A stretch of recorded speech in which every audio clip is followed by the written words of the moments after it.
इस संपदा के साथ साथ हमारे राजमहल के अनेकों प्रकार की खुशियां आ गई। महारानी चेतना इतने नौकर चाकर इतने दासी होते हुए भी हम तुम्हारे मुखड़े पर एक अनियताई दुख की किरण देखा करते हैं। आखिर ऐसा क्या है जो महाराजा श्रेणी के होते हुए इतने नौकर चाकर होते हुए एवं होते हुए भी तुम दुखी रहा करती हो? मैं आपसे कुछ पूछना चाहती हूँ। बोलो। जीवन में सभी तो विवाह करते हैं, अरे एक पत्नी का यही धर्म कहलाता है कि वह अपने पति से पूर्ण विश्वास से रहे। लेकिन आप बताइए राजा जी कि यदि कोई पुरुष अपनी पत्नी के साथ विश्वासघात करे तो उसके साथ क्या होना चाहिए? विश्वासघात? जो बेटी अपना घर छोड़कर आई है, यदि इसका पति उसके साथ विश्वासघात करे तो उसका जीवित रहना ही क्या? जो तुम्हें पूछ रही हो कि पति के साथ धोखा करना या पति पत्नी के साथ धोखा करना उत्तर होना चाहिए। कौन है वो? कौन है मेरे राज्य में जिसने अपनी पत्नी के साथ छल या धोखा किया है? आप जानना ही चाहते हैं तो यदि अपने हृदय को पत्थर के समान लीजिए। यदि किसी ने मेरे साथ छल किया तो वो कोई और नहीं, वो छल करती बन। हमने तुम्हारे साथ छल किया है। जब से तुम इस घर में दुल्हन बनकर तुम्हें केवल और केवल तुम्हें के वशीभूत होकर देखा है।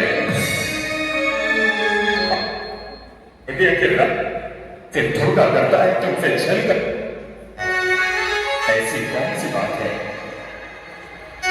जो तुम्हें हमारे प्रेम से दूर लेकर जा रही है? विवाह से पहले आपने मुझसे कहा था कि राजकुमारी चेतना, हमारे राज्य में अनेकों प्रकार से तुम अपने धर्म प्रभाव न कर सकती हो। लेकिन जब से इस राजमहल में आई हो, ना आपके राज्य में कोई जैन मंदिर है और ना अब तक किसी दिगंबर साधु के दर्शन हुए हैं।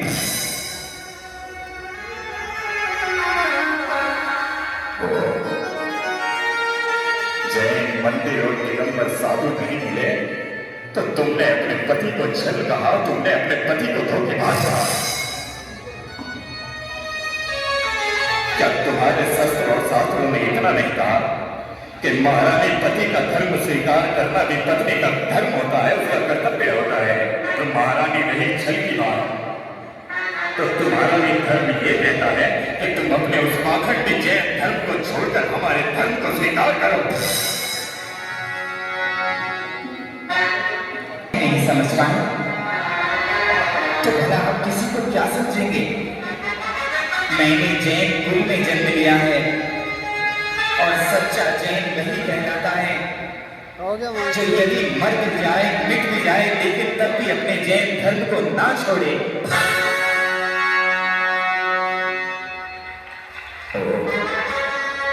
तो तुम आज अपने धर्म को बड़ा बना रही हो। महारानी चेतना, तुमने केवल और केवल अभी उन नग्न साधुओं और अपने जैन धर्म को ही देखा है। अरे कभी देखो हमारे गुरुओं को, हमारे गुरु के पारदर्शी होते हैं, भूतकाल का बदल सकते हैं, वर्तमान काल में घट सकते हैं और भविष्य काल का परिवर्तन कर सकते हैं।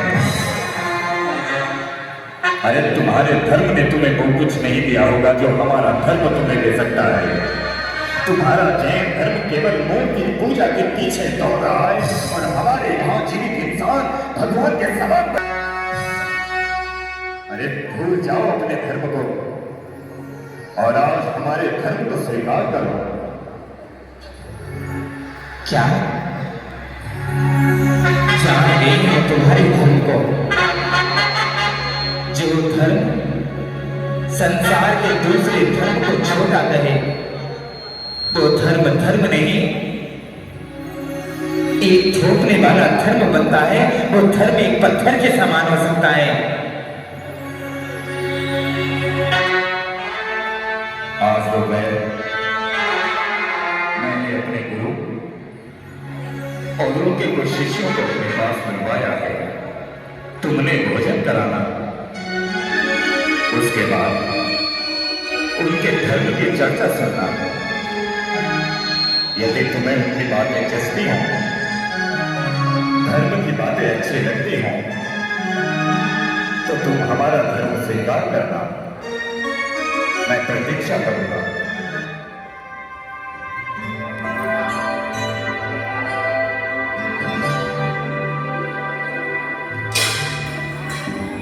महारानी,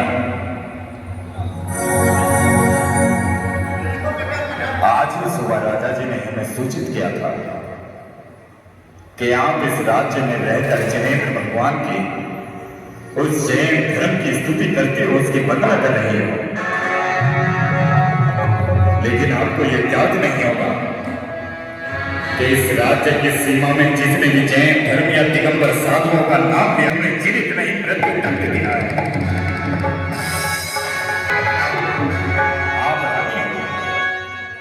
आप रानी हो, इसलिए तुम्हारी ये गलती क्षमा योग्य है।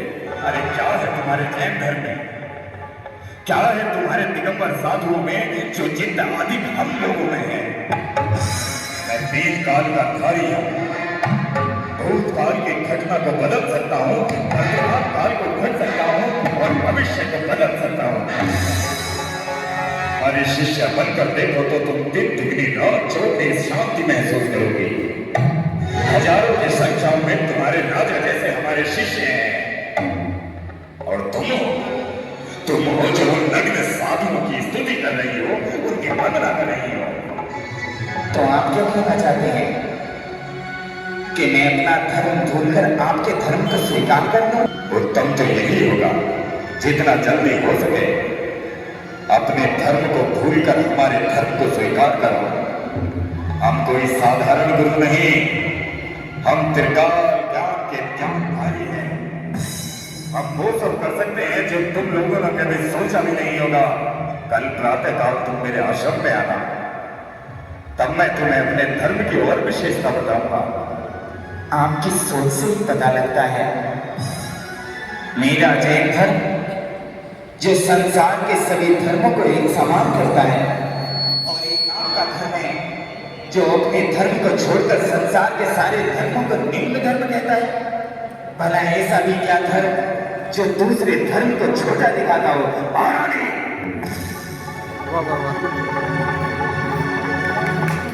यहाँ तुम्हारे मन की बातें सुनने नहीं आए हैं। जितना शीघ्रता से हो अपना धर्म छोड़ो और हमारे धर्म को स्वीकार करो। चलो शिष्य।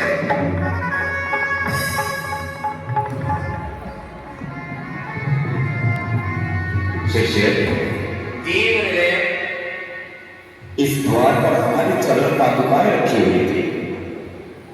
महारानी, जिस समय हम भोजन के लिए तुम्हारे द्वार पर आए थे, तब हमने अपनी चरण पादुकाएं तुम्हारे द्वार पर रखी थी। कहीं ऐसा तो नहीं महारानी कि तुम्हारे किसी दास दासी या किसी सेवक ने वह चरण पादुका उठाकर कहीं और रखती हो? मैं यही जानना चाहता हूं। आप ही कहेंगे छोटा मुंह और बड़ी बात। आप तो तीन काल को समझ सकते हो। आप ये क्यों नहीं देख लेते कि भूतकाल में आपकी चरण पादुका किसने उठाई है, वर्तमान में वो कहाँ होगी, और क्या भविष्य में वो तुम्हारे पास आएगी या नहीं? अपना ज्ञान लगाकर अपनी चरण पादुका क्यों नहीं ढूंढ लेते?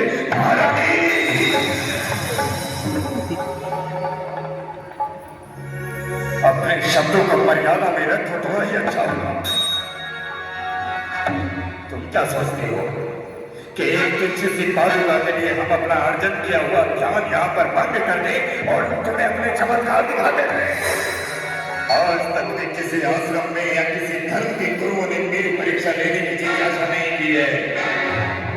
और एक तुम हो जो चरण पादों का छिपाकर तुमने हमारा अपमान किया है, हमारे ज्ञान की परीक्षा देना चाह रही हो। राजा छेड़े, राजा छेड़े।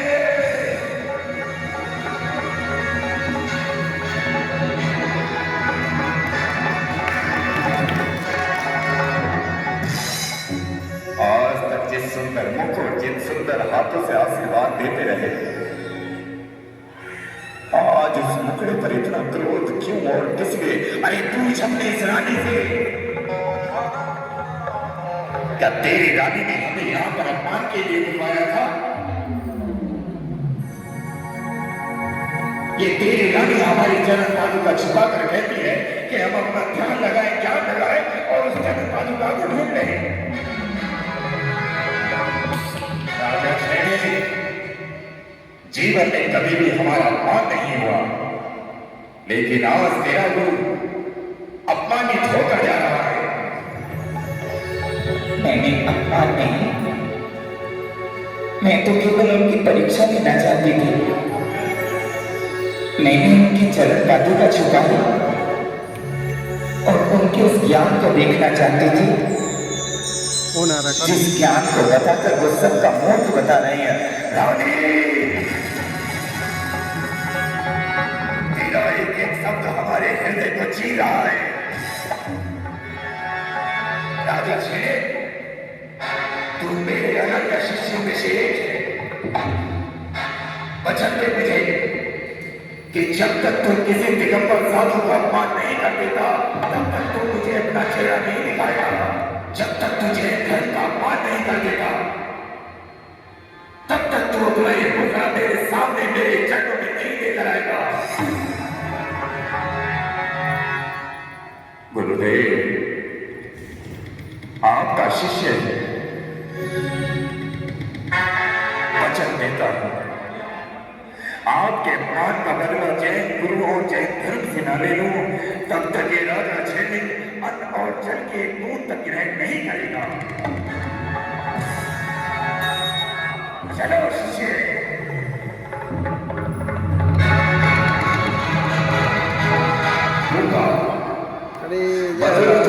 गुरु के चरणों की सौगंध जो खाई है, इसलिए महाराज तैयार हो जाओ कि आज अपमान की पीड़ा मेरे हृदय में मेरे दूर कर लेकर है।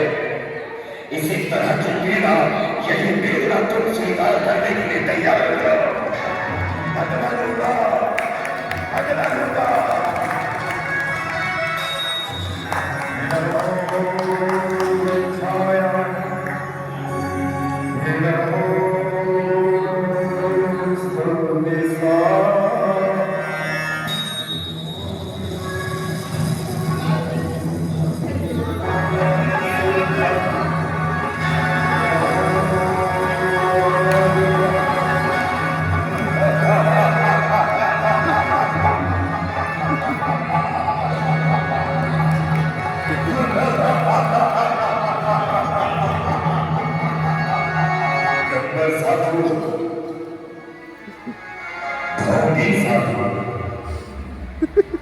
अरे बंद कर अपने मंत्रों को और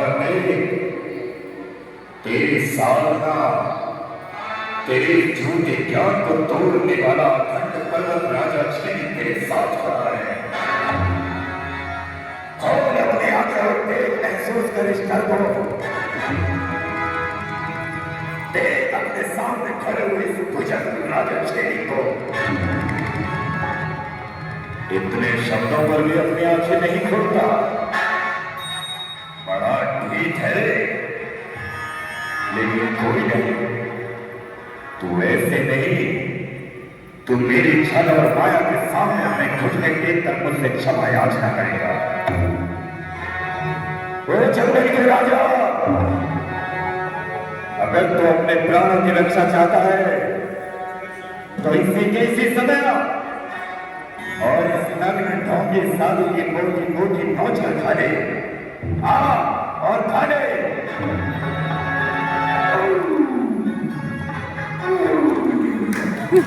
बहुत बढ़िया।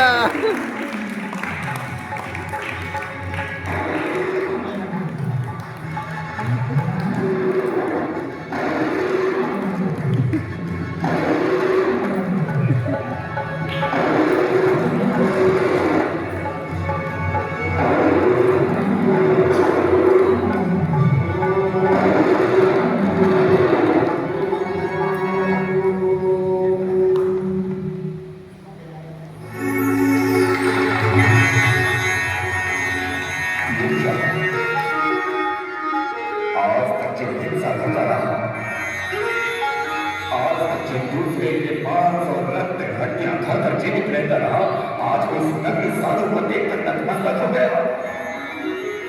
आज ये हिंसा करने वाला इस साधु को देखकर अहिंसक हो गया।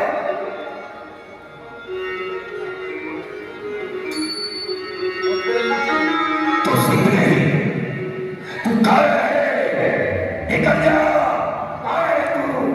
कहाँ है? कहाँ है तू?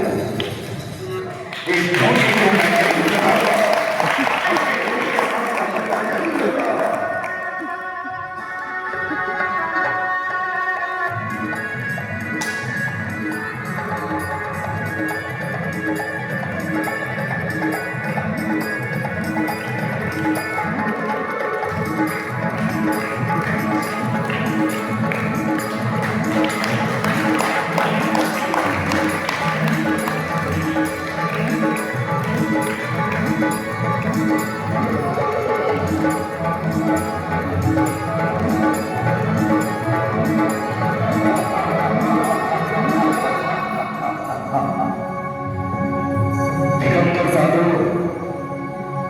जिस समय तू अपने गले में सर्प को देखेगा,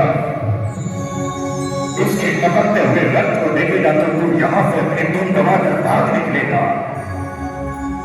तू देखना, जैसे ही तेरी साधना भंग होगी, जैसे ही तेरी आंख खुलकर तू कायर की तरह यहां से उठकर भागेगा, उस समय मेरे गुरु के अपमान का बदला कौन होगा?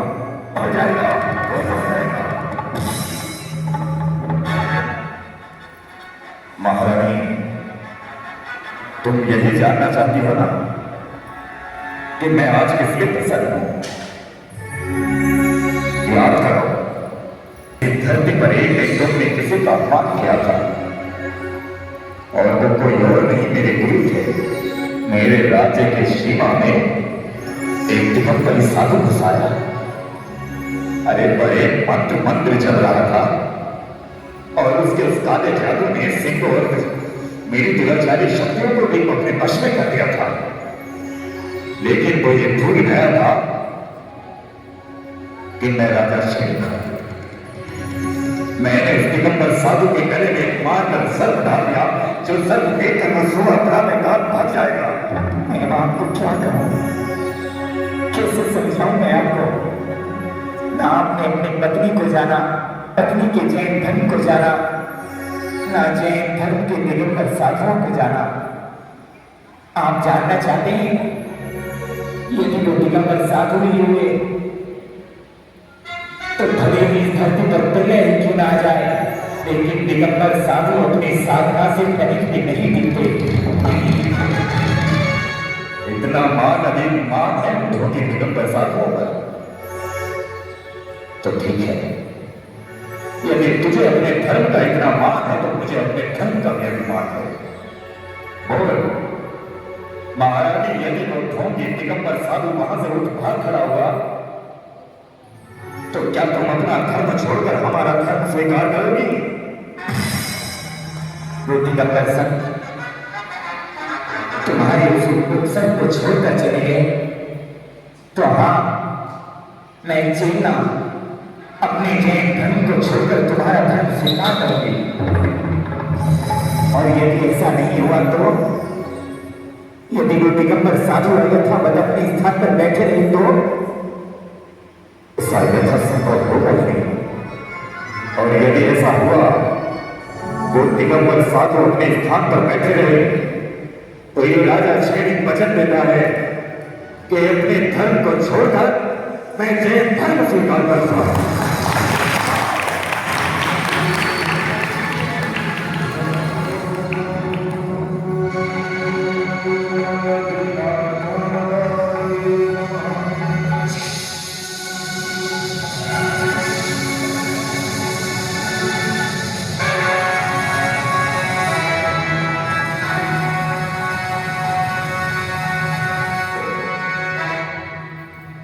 मैं नहीं क्या देख रहा हूं, सर के रक्त के कारण इन साधु के शरीर पर लाखों करोड़ में चिंतियां इंसान काट रही हैं।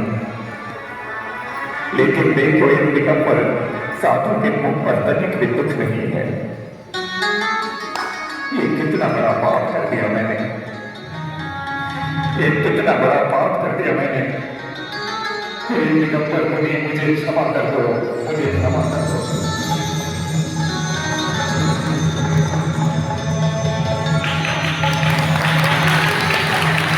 बहुत बढ़िया। अच्छा उल्टा जिस जैन धर्म को आज तक तुम छोटा कहते आए, जिस जैन धर्म को आज तक तुम बात बात पर टोकते आए, उसी जैन धर्म में आज पर्युषण महापर्व प्रारंभ हुए हैं। और इस महापर्व में उत्तम क्षमा एक पर्व आया करता है और हमेशा दिगंबर साधु सबको उत्तम क्षमा से क्षमा कर दिया करते हैं। तो कहिए महामुनि, मेरे जीवन का ये चक्र क्या कहता है? राजा क्षणी, तुम्हारे जीवन का चक्र कहता है कि तुमने एक दिगंबर मुनि पर उपसर्ग किया, जिससे तुम सातवें नर का वध करते हो। एक दिगंबर मुनि को शाप से मारकर पापों का पश्चाताप कर रहे हो, पहले नरक में आते हो। और जिस प्रकार तुम्हारा भविष्य जैन धर्म में अनुकूल रहेगा, जैन धर्म में लगा रहेगा, इसी प्रवृत्ति से तुम आने वाले समय में तीर्थंकर प्रवृत्ति का वध कर रहे हो।